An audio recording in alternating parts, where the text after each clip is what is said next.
பல வருடங்களுக்கு முன்னாடி தாய்லாந்து நாட்டில் நடந்த ஒரு உண்மை சம்பவத்தை பாருங்க.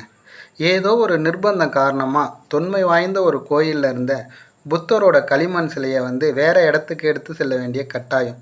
ரொம்ப பயபக்தியோடையும் பாதுகாப்போடையும் அதை ஒரு பெரிய லாரியில் எடுத்துகிட்டு போனாங்க. போக வேண்டிய இடத்தை அடையிறதுக்கு முன்னாடியே திடீர்னு இடியோசை, மின்னல் வெட்டுகள், வானமே பொத்து கொண்டது போல பெரும் மழை பொழிந்தது. சிலையை தாங்கி வந்த லாரி சாலை ஓரமாக நிறுத்தப்பட்டது. உதவியாளரில் சிலர் புத்தர் சிலைக்கு குடை பிடிச்சாங்க. சிலர் தென்னங்கிற்று ஓலைகளை எடுத்து கூரை மாதிரி சிலைக்கு மேலே கட்டினாங்க. அப்படியும் மழைநீர் புத்தர் சிலை மீது விழுந்தது.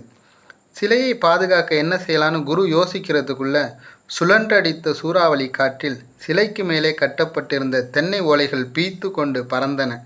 மழை கொட்டென்று கொட்ட புத்தர் சிலை கரைய தொடங்கியது.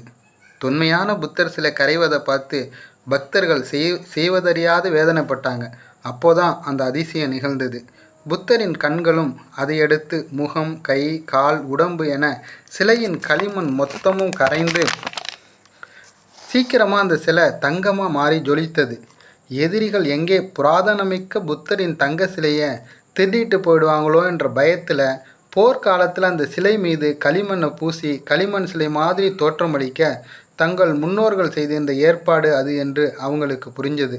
தாய்லாந்து போனால் இன்னைக்கும் தங்கத்தால் ஆன அந்த புத்தரை தரிசிக்கலாம். நாம் கூட அந்த சிலை மாதிரி தான். நமக்குள் இருக்கும் தங்க புத்தரை மறந்துவிட்டோம்.